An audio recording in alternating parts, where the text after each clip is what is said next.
Welcome to Mind Shift Power Podcast, a show for teenagers and the adults who work with them, where we have raw and honest conversations. I'm your host, Fatima Bey, the Mind Shifter. And welcome, everyone. Today we have with us Dr. Ed Daube. He is the emotions doctor, and he is out of California. He has over 32 years with the California Youth Authority as a senior psychologist and supervisor. He has worked directly and specifically with incarcerated women who hurt themselves, which is partly why we have him on the show. Young women cutting themselves has become a very big issue in the U.S., and it's actually more common than most of you probably realize.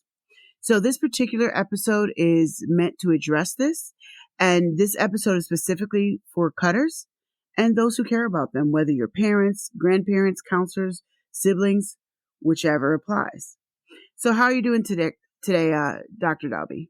I'm doing great. Thank you for asking. How about yourself? I'm good. I love talking to you.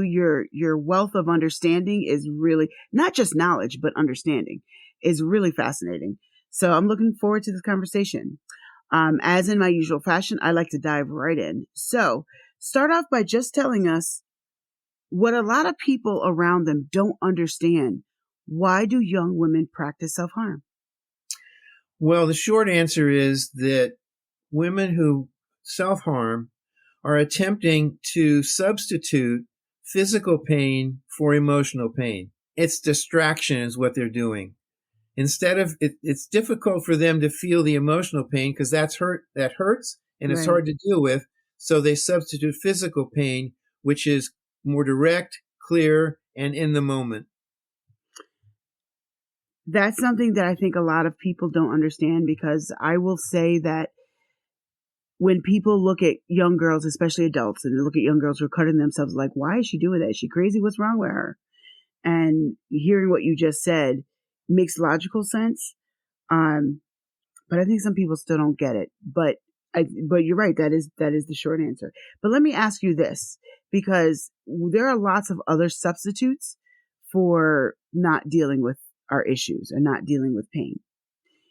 Would you consider alcohol or any kind of drugs, or I'll just say substances because they're all in the same category, doing substances instead of dealing with the pain? Is that similar?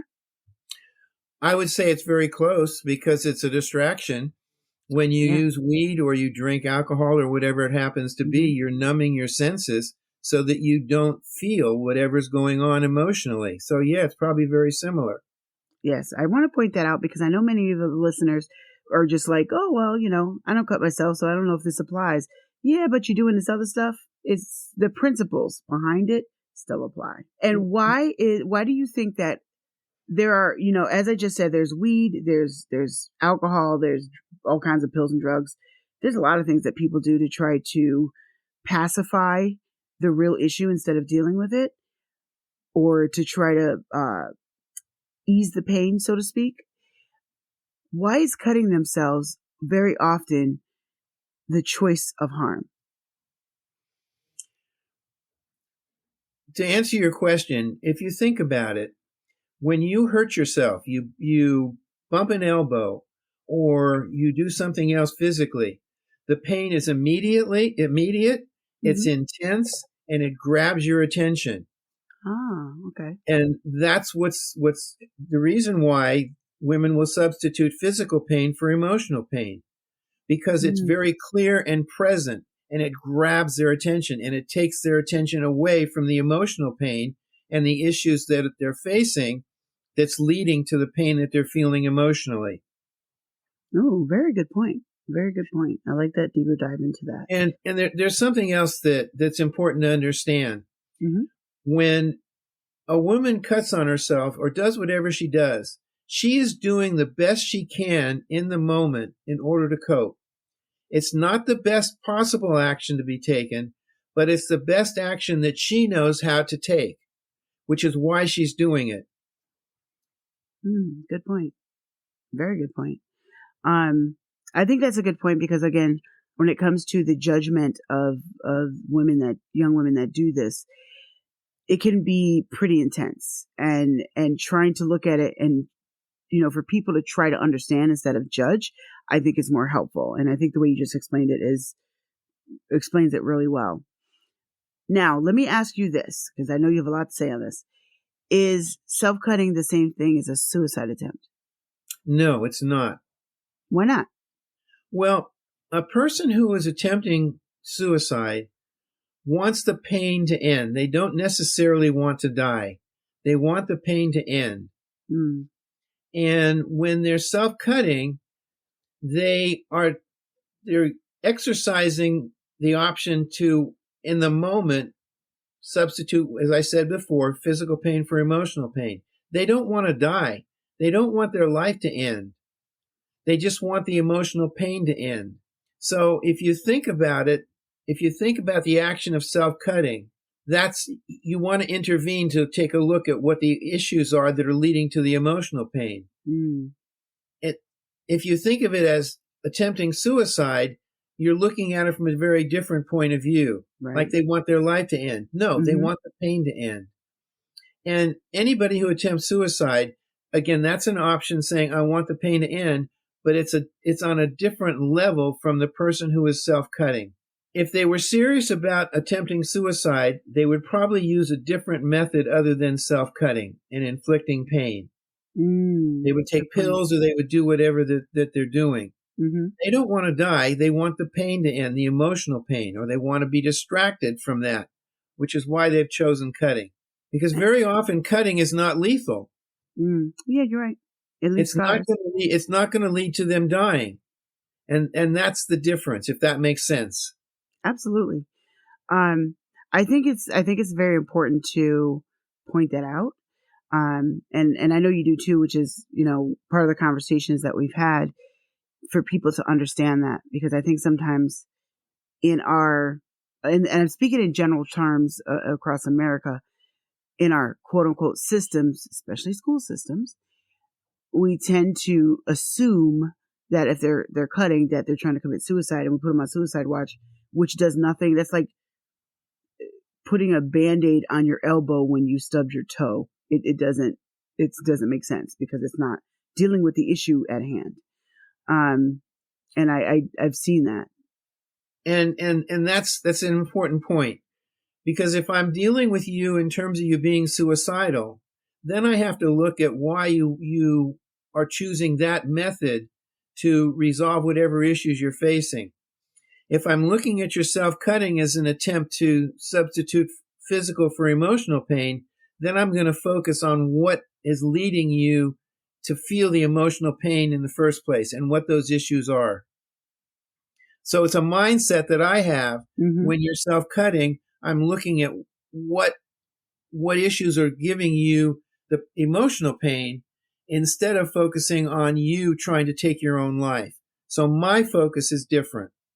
Right. And it should be, because I just think it's important for listeners right now, and especially those, if you're working at a school in any capacity and you have to deal with these young women, to understand everything that Dr. Daube just said, recognizing the difference. And you're not going to recognize that by staring at them and judging them. You might have to have a conversation. You might just have to listen. I mean, there are a lot of things. Is there a way that a school administrator can tell the difference? That's a very interesting question. And it depends on how sophisticated your school administrator is. Good point. Yeah. If your school administrator is psychologically minded and can realize that the pain that the kid is in, the young woman is in, then they can approach it non-judgmentally and indicate that that they're there to help, and they want to get the young woman the help that she needs. If it's a case of the kid hurting themselves and helping them be secure, I want to say this very carefully. They may need to have them watched, depending on what the kid is doing and how severely she's cutting on herself. But it isn't the issue that they want to put them on suicide and just leave them there.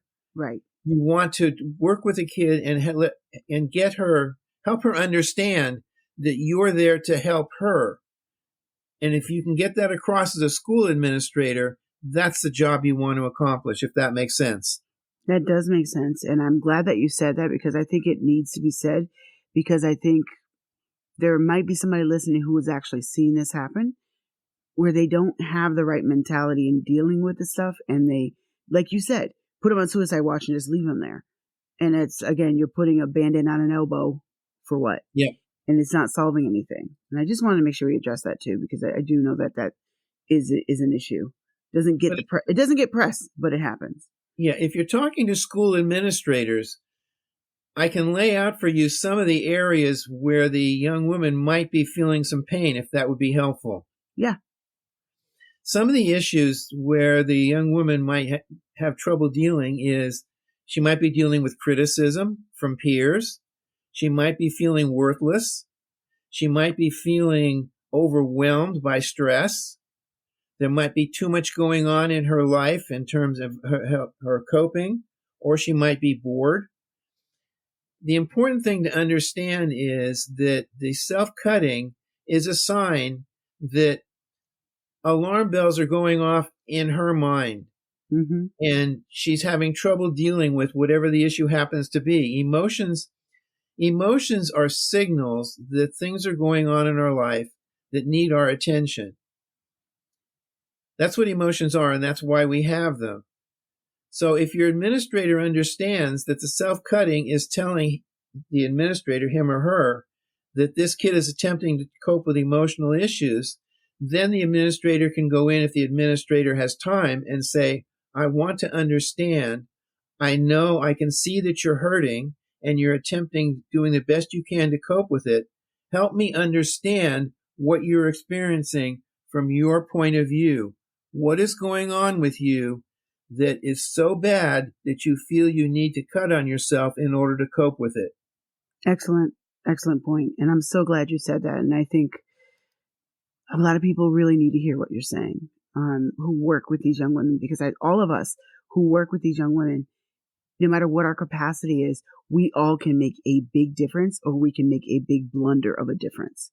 And if we listen to what you're saying, I think most of us can make better choices, and try to make a more positive difference, or at least try to understand. I think that's so key. Right now, Dr. Daube, I want you to talk directly to anyone that's out there who this episode is about them. They're a cutter, and maybe they're doing it quietly. Maybe they don't want to talk about it to anybody. They're embarrassed, whatever. Talk directly to, a young woman right now who's in this situation. Okay. If you're listening to this podcast, one thing I want you to understand right off the bat is that you're stronger than you think you are. By listening to this podcast, what you're telling me is that you are looking for some help to deal with the issues that you're facing. Now, I don't know what those issues are, but I do know that you understand that the method you're using of self-cutting probably is not working the way you would like it to. And what I mean by that is this. When you self-harm, you substitute physical pain for emotional pain. And in the short term, that works. The physical pain makes the emotional pain go away. However, as I'm sure you're probably aware, once the physical pain dies down, the emotional pain comes back. And now you're in a position where you've got the same emotional pain and you've got physical scars as well. What's important for you to understand is you are doing the best you can right now in the moment to deal with the emotional issues and the things that are going on in your life that are troubling you. Let me say that again.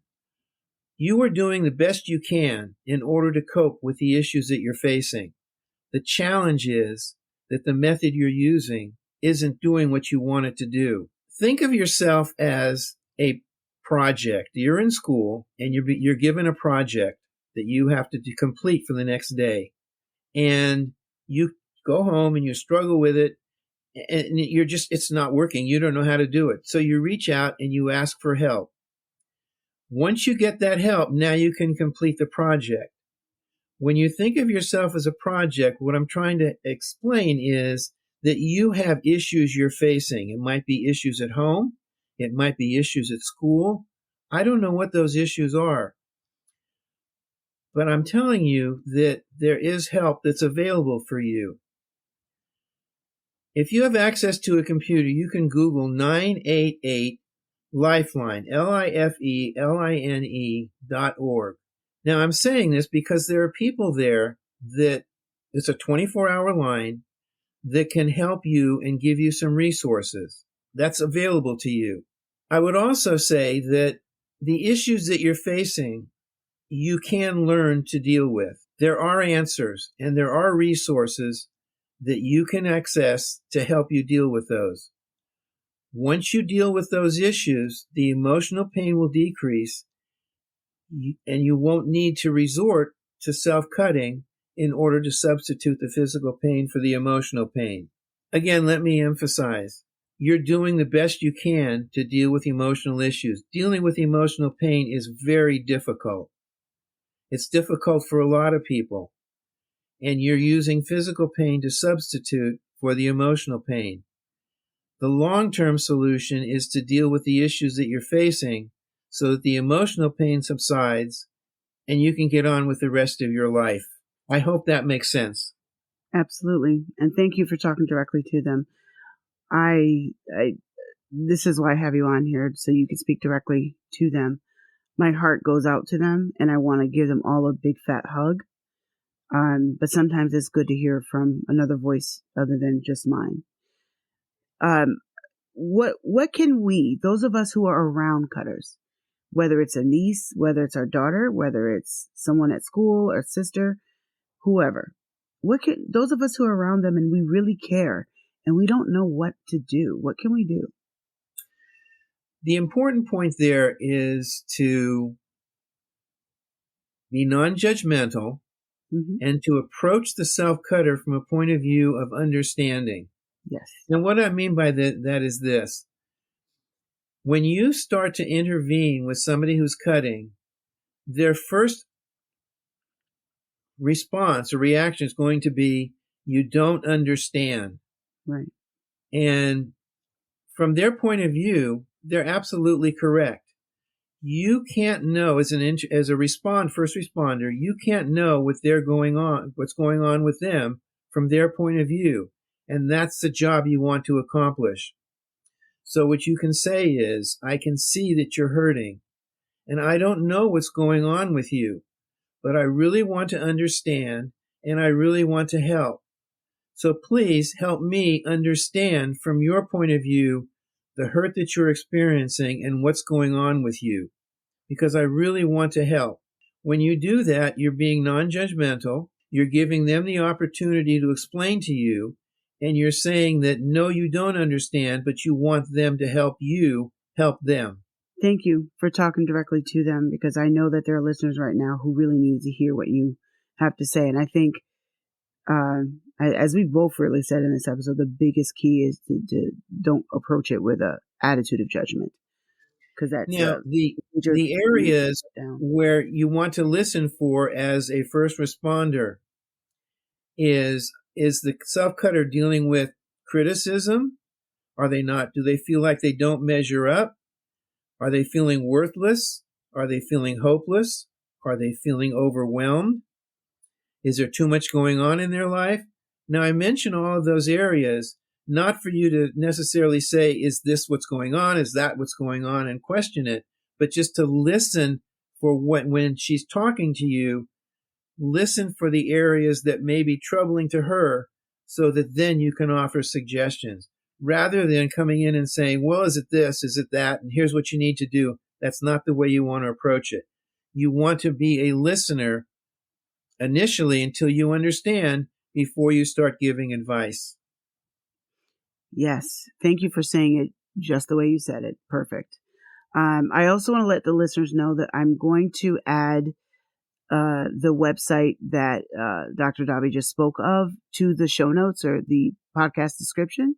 So the 988lifeline.org, I think you said.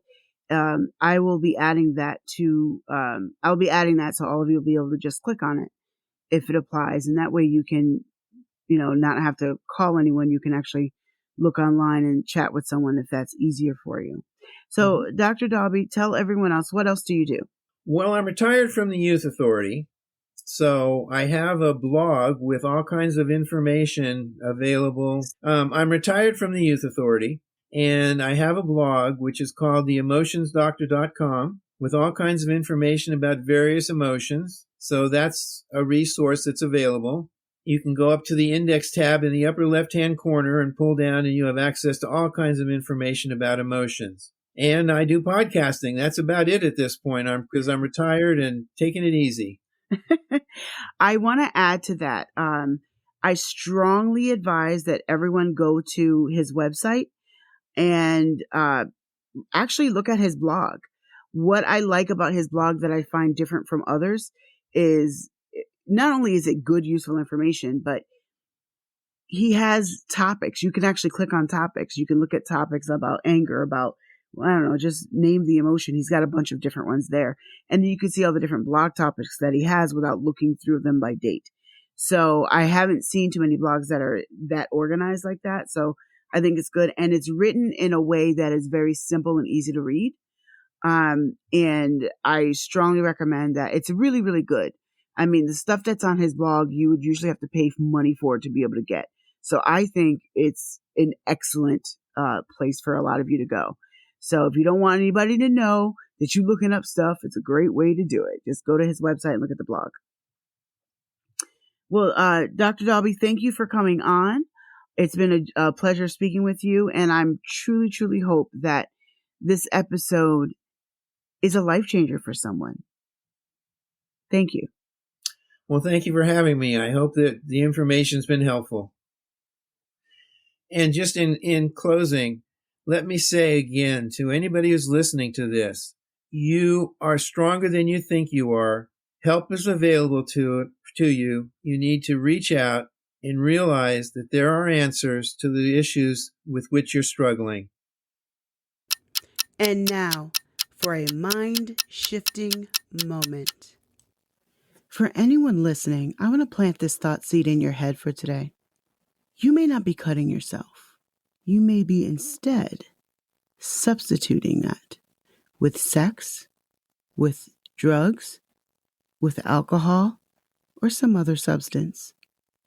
I want you to take a look at, am I doing some sort of self-harm, some sort of self-sabotage to pacify the pain instead of dealing with it? Just think about that. Thank you for listening to Mindshift Power Podcast. Please like and subscribe to my YouTube channel at The Mind Shifter. If you have any comments, topic suggestions, or would like to be a guest on the show, please visit fatimabay.com/podcast. Remember, there's power in shifting your thinking. Tune in for next week.